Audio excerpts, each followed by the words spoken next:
안녕하십니까. 2025년 8월 SAT 라이팅 부분 분석하겠습니다.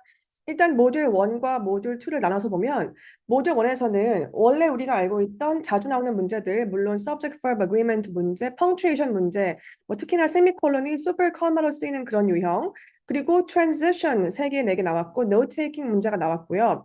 주목할 만한 점은 incomplete sentence와 comma splice의 차이를 묻는 그 문법 문제 유형들이 특히나 모듈 1 치고는 난이도가 높았다. 이게 중요한 이유는 자, 문법이 기초가 탄탄하게 다져지지 않은 친구들은 이미 모듈 1부터 흔들렸을 경우가 크고요. 그러면 모듈 1에서 이미 감점이 되기 때문에 모듈 2에서 하드가 나오기가 쉽지가 않았겠죠. 그로 인해 이미 고득점은 날아갔을 것이다. 이렇게 추측을 해봅니다.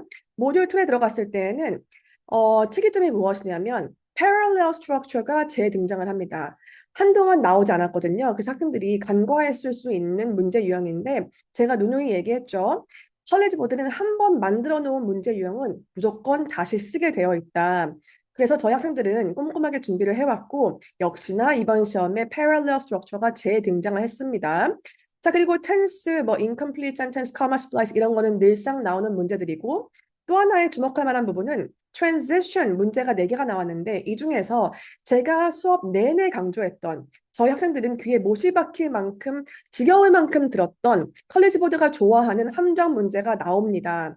자, 그 예시가 that being said인데 이 transition은 어감으로만 들었을 때 마치 앞에 있는 문장과 이어질 것만 같은 어감이기 때문에 학생들이 감으로 풀 때 이거를 잘못 이해하고 이 보기를 고르는 경우가 많습니다. 그래서 컬리지 보드가 이 함정을 굉장히 좋아하고요. 그걸 파악하고 있는 저는 학생들에게 이거를 이렇게 많이 활용을 하니 절대 함정에 빠지지 말고 알아볼 수 있어야 한다. 이것의 명확한 뜻은 이것이다. 이렇게 수업을 해왔고 다행히 이번 시험에 그 문제가 나왔기 때문에 저희 학생들은 함정에 빠지는 것이 아니라 오히려 반갑지 않았을까 생각이 듭니다.